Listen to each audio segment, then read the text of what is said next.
بعد بکشیش جلو.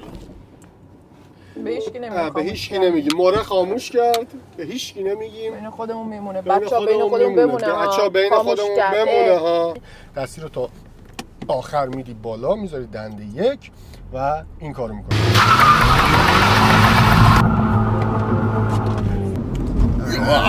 یا حضرت عباس. سلام علیکم.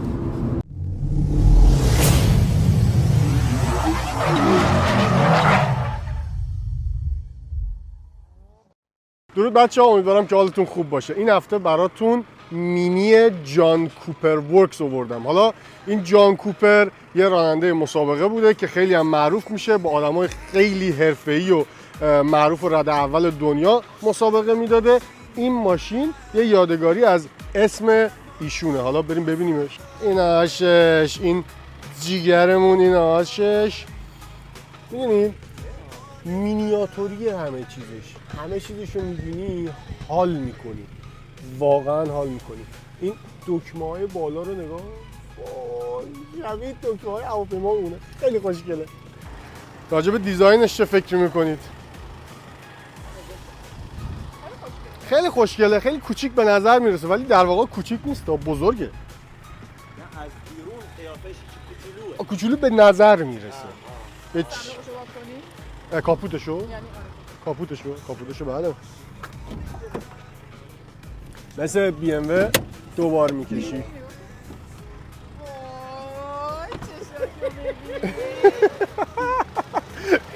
سوراخای کاپوتشو. مثل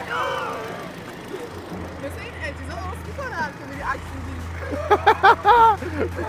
میگیری. آره. خب اما موتورش براتون بگم. این یه موتور 2 لیتری 4 سیلندر خطی داره که قدرتش خیلی زیاده. حالا حدس بزنید چند؟ بذار یه گاز بدم شما حدس بزنید. گاز بدم من خودم.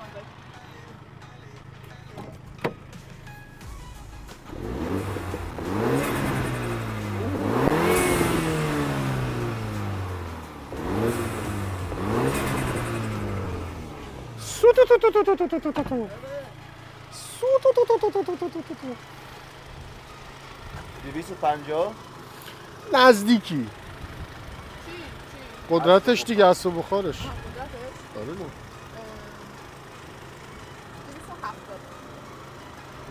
270 نه فکر کنم من خوندمش ولی خوب چیز نبود. فکر کنم 240 بود، 247. عدد درست 231 اسب بخار و 320 نیوتن متره. یه دونه گیربکس 6 سرعته دستی داره که الان میخوایم برونیم تستش بکنیم و دیفرانسیل جلوه و دیفرانسیل جلوش الکترونیکه. حالا لیمیتد اسلیپ دیفرنشیل نیست، یعنی محدود کننده لغزش نداره، ولی خب الکترونیکه، یعنی اینکه به صورت برقی قدرت رو اینور اونور میفرسته که یه چسبندگی خوبی بهت بده. حالا خیلی بانمکه. صندوقش هم نیاز نیست تست آیا مره جا میشود تو صندوقش بگیریم یا نه، چون فکر نکنم جا بشه. شاید من جا بشم. نه شاید جا میشه. بیا نه من نمیشم. بیا حالا من تست کنم. بیا تو تست کن. بشین ببینم مره جا میشود یا نه. آخ مره خط کونت افتاد بیرون.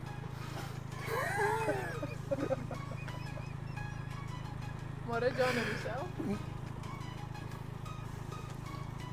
نه واقعا تو بلم رفتی خب. اصلا هم من این خیلی زشت داره، فقط بده. جا نمیشی مره. جا نمیشه واقعا.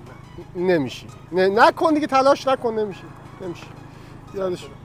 یادش. خب حالا بشینیم یه دوری باش بزنیم ببینیم که حس روندنش چجوریه، ولی از رخ و قیافش هممون خوشمون اومده. خیلی دوستش دارم. اینشو بیشتر از همه چی. نگاه شبیه این در ماشین آمریکایی قدیمی ها میمونه. خیلی بالا بچه. خیلی بالا. دوباره بازش کنیم. دستم بابا خیلی بالا بچه. عصبانی که میشه در محکم میبرد. جون بابا اسپویلر مسخره شده. کوچولو چیه؟ خیلی بالا. آره خیلی گندگش کرد. آره خیلی بالا. خب بشینیم. هر که تک بیاره آقا. وایسا. بیاید وسط. بیاید. مینا. نه. یا اینوری ریدم تو بیت رهبری، ولی خب یا اینور یا اونور. 1 2 3 من بودم.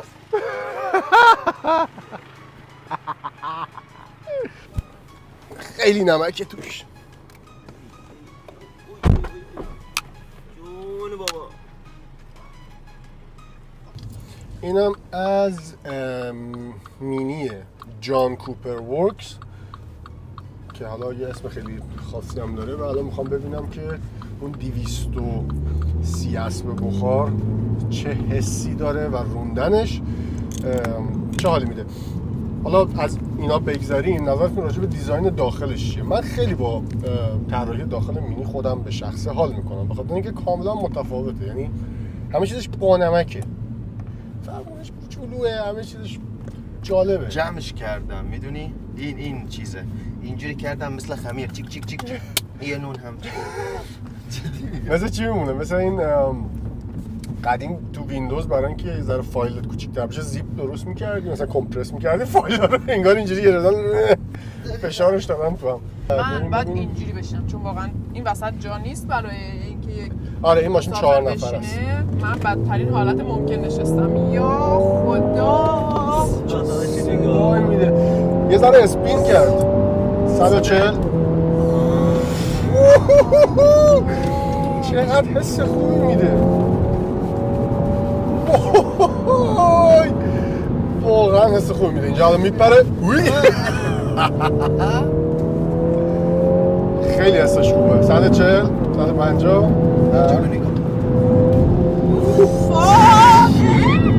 واو خیلی باحاله. واقعا زیباست. حسش خیلی خوبه. جنش. بعد چه صدای قشنگی میده موتورش. واسه شما حسش خوبه اونجا نشستیم. من روی 2 تا از این چیزا قرمزا نشستم که کمربندو میزنن توش. I'm sorry. صداش خیلی باحاله. صداش خیلی پرروه.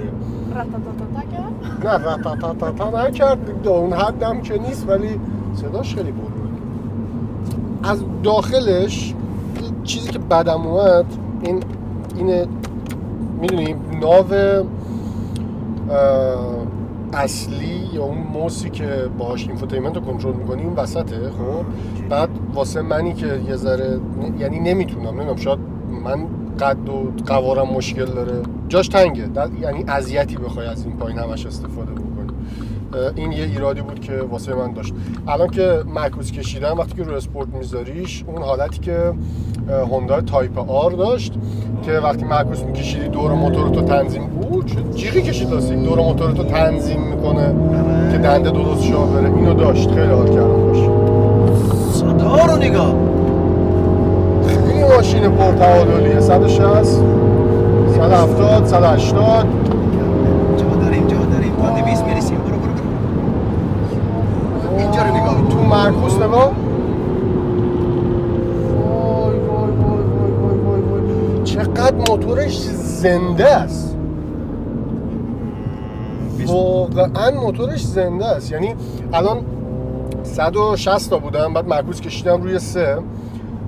وقتی که کلاژ رو ول کردم توی ماشینای دیگه، خب شما یه ترمز قوی موتوری به ماشین اعمال میشه، یعنی حس میکنی که یه دفعه انگار موتور درگیر شد و ترمز کرد رو زمین وقتی که گاز نمیدی و معکوس سنگین میکشی. دور موتورم 7000 تا بود با اینکه لیمیترش 6500، ولی روی 7 وایساد و هیچ ترمزی نگرفت. انقدر که موتور سبک و نرم داره میچرخه اصلا متوجه درگیریش با زمین نمیشی تا وقتی که خودت بخوای. خیلی رامه، اینو دوست دارم و این نشون میده که BMW توی ساخت این ماشین چقدر دست داشته، بخاطر اینکه مینی رو خب BMW خریده و اینا رو BMW تولید میکنه. حس ماشین اسپورت رو بهت میده، انگار یه BMW کوچولوه فقط دیفرانسیل جلو. خب الان میخوام یه ریز شتاب بگیرم. ایست کامل، تراکشن کنترل خاموش. کمربندای ایمنی رو میبندیم. بوست توربو رو میسازیم، دور موتور 3500 تا. کلاژش یه ذره ایرول کرد.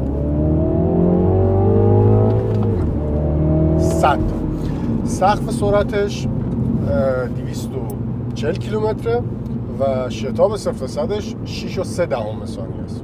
خب که برای ماشین دیفرانسیل جلوی انقدی 2 لیتری خیلی هم خوبه. حالا مصرف سوختش که خیلی جالبه با این همه زور و قدرت و توان و گاز و عشق و حال، مصرف سوخت ایشون 107 است.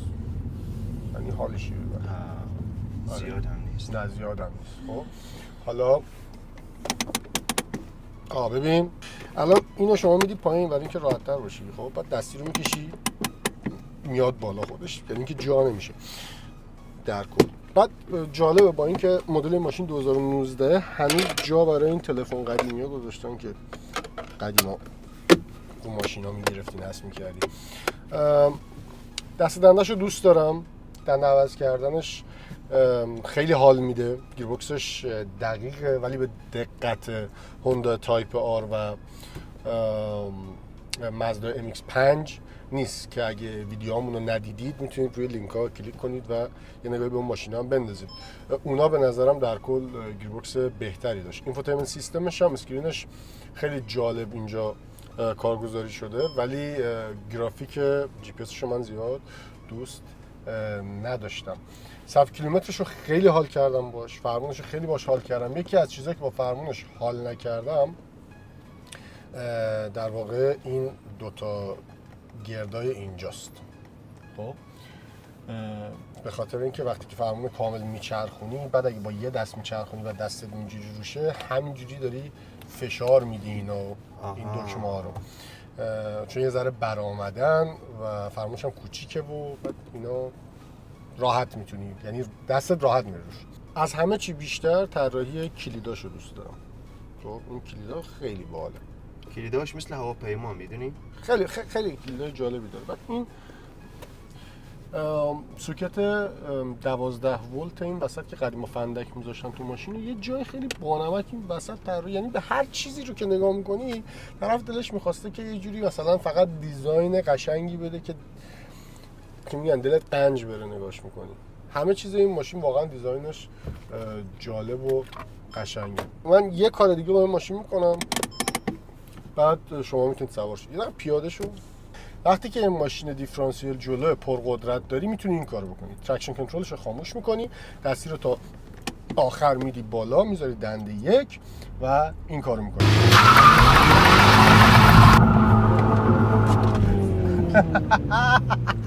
حال میده نه؟ بلاستیک در اومد. من برم آقا. یا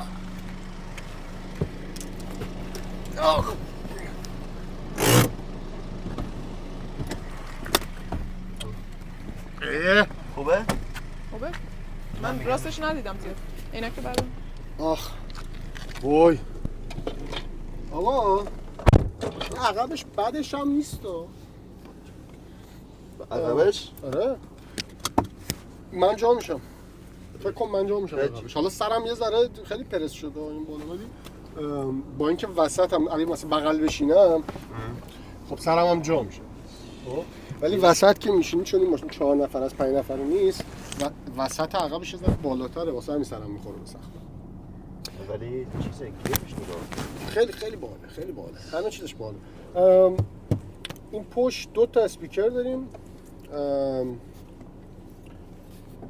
هارمان بابا نرده چاک چاکم، هارمان اسپیکراش. اینا کاپ هولدر داره.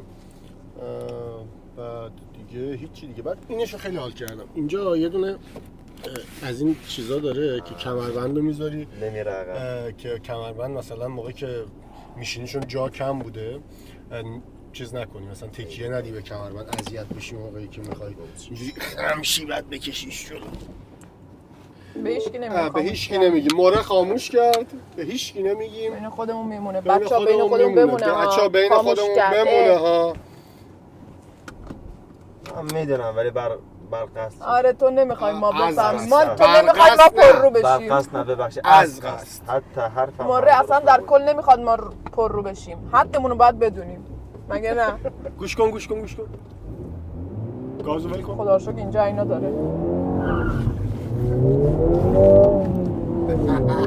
این پشه نیوکه آره من کمربند ندارم حواست باشه اه. نکشی منو حالا بشین اونجا ببینم چه بلایی سرت یا اول فصل یا آقا ماره شما خر گفتم نترسید من نه، مثل ترسید. سگ از تو برام. میترسم من مثل سگ از تو میترسم من قبل از اینکه میشینم واسه همین سکوت میکنم در دلم دارم چیز میکنم که ولی اینا خیلی بده علی راست میگی این خیلی خیلی اینش خیلی چیزه. بد بیوز خیلی یعنی چی صدا داره خیلی صدا شما جان یا اول فصل الان میمیره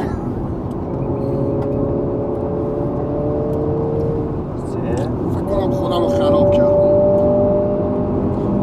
چیزی که جالبه راجع به این موتور نمیتونی از صداش و زورش تشخیص بدی که آخر دنده است میبینی نمیگم. آره یه فشارش دفعه حس میرسی نمی‌کنی آره حس نمی‌کنی که مثلا زورش تموم شده یعنی تا خود ردلاین تا جایی که لیمیتر قطع میکنه قدرت موتور رو یعنی سوخت موتور رو موتور با همون زور بوست وسط زور میده ماشین خیلی خیلی خیلی این برای من جالب بود یعنی حس نمی‌کنی که زورش تموم شد خب دور بزن مینا بشه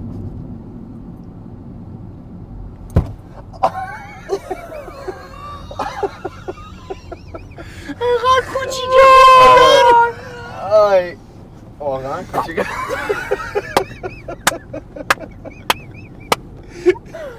این فرشه رو نگاه کن حتی اینم خندید من دیدمش خندید ولی چیزه نه کوچیکه اینجا واقعا جاش خیلی کوچیکه حالا رانندگیش عالیه بچه‌ها ولی جاش خیلی کوچیکه حالا من قدم هم چیز نیست ولی موومنتت بزرگ بود آره. تکون خوردی بچه سویچاشو بهتون نشون بدم ولی من اینجا کلیدش خیلی بالا ای خدا خیلی گندگه خیلی بالا حالا این چیه حالا بعد اگه یه وقتی باتریش تموم شد اینو این بغل فشار میدیم آره من کلیدش در میارم شاید ولی در نمیاد ایناش اینو دنده دو به دنده چار یعنی چی دنده دو صداش قشنگه دنده چار به 140 اینجوریه دمپایی پوشیده دمپایی پوشیدی؟ به من نذاش من دمپایی بپوشم خودش دمپایی پوشیده من دیگه نمیگم دیدی واسه همین دمپایی پوشیدم الان فهمیدم کار اشتباهی یا اول فصل بس دمپاییامو در بیارم زودتر میرسی اگر نه خب با کلاچ سختمه دنده اینجوری ولی درد نمیکنه کلاچ و میلاچ در نه میادم بابا. خب دارم در میارم بذار از این زیر هلش بدم خب. چقدر پایینه وایسا من با یعنی اینقدر برم جلو آره تا پام برسه آره خیلی چیزه اسمش چیه اینا؟ این دست دنده دست دنده خیلی باحاله خب الان برم. یکم بالاست تا آخرش بعدن آوازش کن چیه حسابه 130 تا سیرش کن من نمیخوام شما رو بکشم داره میکشی نمیخوام بکشم دنده پنج دیدی گازول میکنه پاپ زن بنگ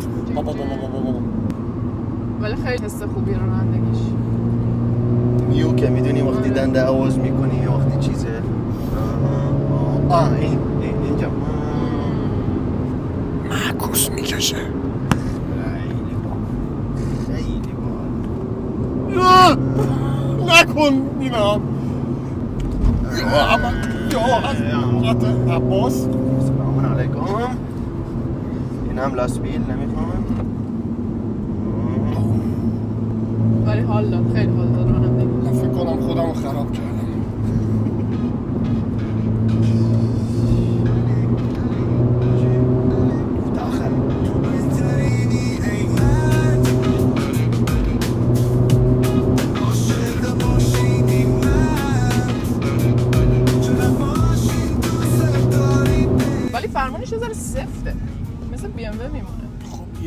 ازش دیگه. ولی خودم خراب کردم. پیاده شو هوا میخوام من. پیاده شو.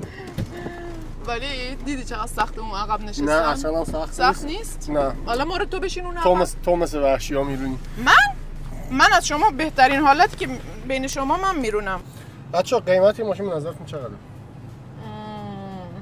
با همه این 35,000 دلار. 35,000 35,000 میگم 33 اینجوریه. خب قیمت این ماشین از 37,000 دلار شروع میشه. آره. خب و تا 47,000 دلار 48,000 دلار بالا میره. ولی نگاه کن فیلم بگیر ازش.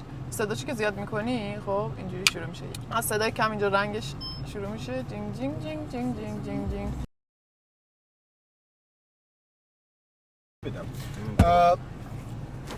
سرش اومد. از قصد زدم. هیچ هم از قصد نداد. هممون دیدیم دستش خورد. پس به سایزتون ربط نداره. این پشه هم خندید باز. پشه چش کن. عجب.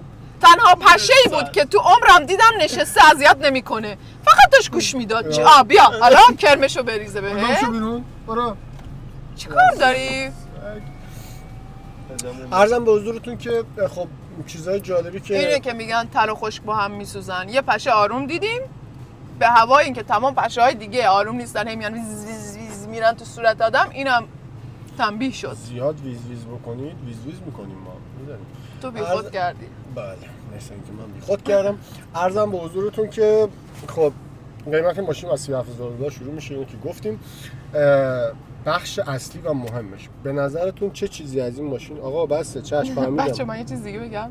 باز من یه چیز دیگه. وای نگاه کن داغش میکنی رنگش قرمز میشه، سردش میکنی رنگش آبی میشه. یه امبینت لایت تو ماشین بذارید تمام خانوما عاشقش میشن. یعنی فقط این که یه نور یه چراغی باشه. نگاه الان وسطشه بینش. نگاه چو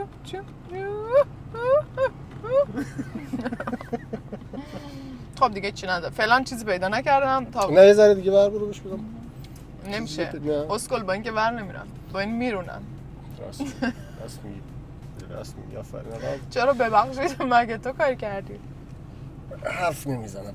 عرضم به حضورتون که چه چیزی رو توی ماشین تغییر میده؟ جاش من میخوام چی؟ یکم از داخل اتاقش از داخل خب دیگه اون موقع مینی نیست. آره بعد تازه همینم حتی مینی نیست. یعنی مینی باید از اینم کوچیک‌تر باشه.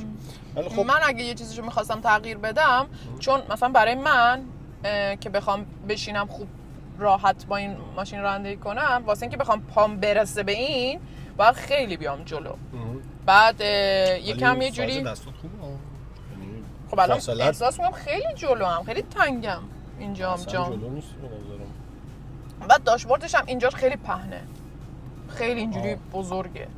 میدونی چی میگم؟ مثلا یک کم اگه این کوتاه‌تر بود خیلی بهتر بود. مثلا واسه من شاید داشبوردش پایین‌تر آره. بود که مثلا شیشه‌ش هم یه ذره بلندتر تیپ بود. آره.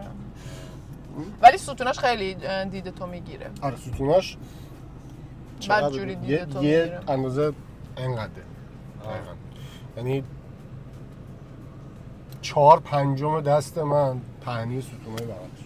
فکر کنم اینا کوچیکش کرده. ببین اینقدر قشنگ از اینجا تا اینجا ستون داره. از این ستون تا اون ستون فرجه. آره. خیلی دیدشو کور کرده واقعا ستونش. خب به نظرت قیمتش چجوریه؟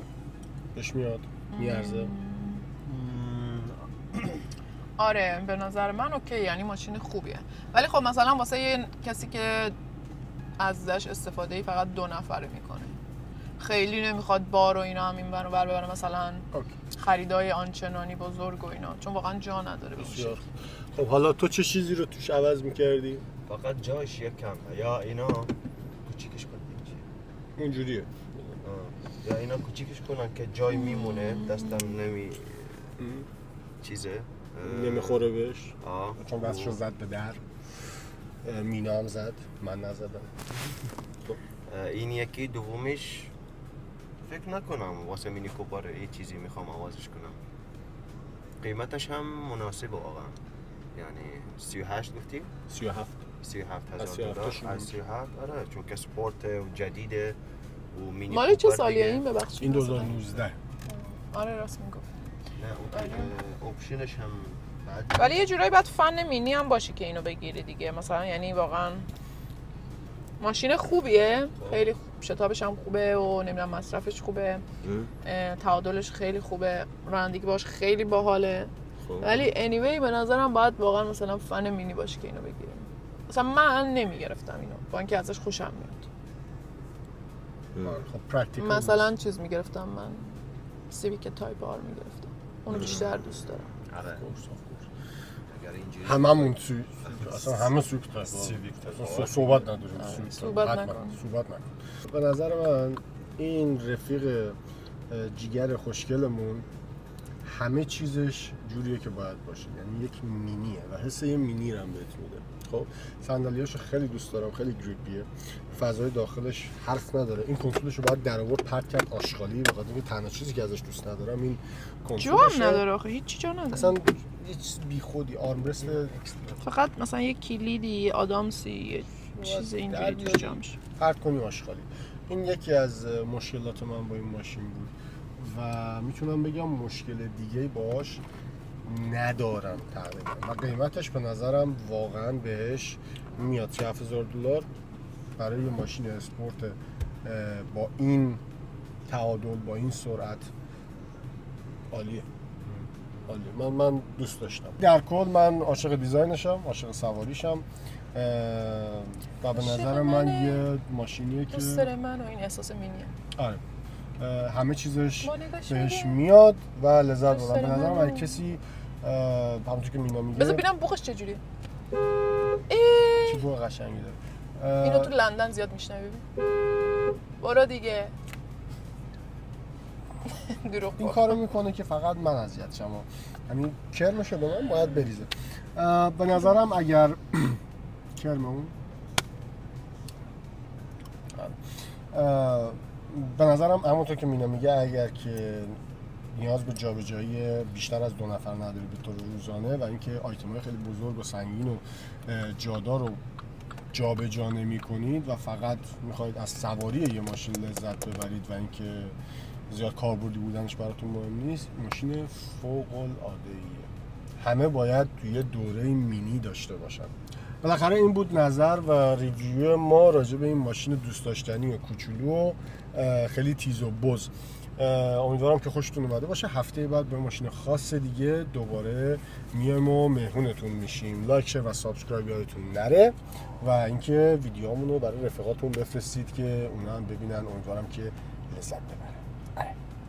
خداحافظ. فعلا خدا حافظ.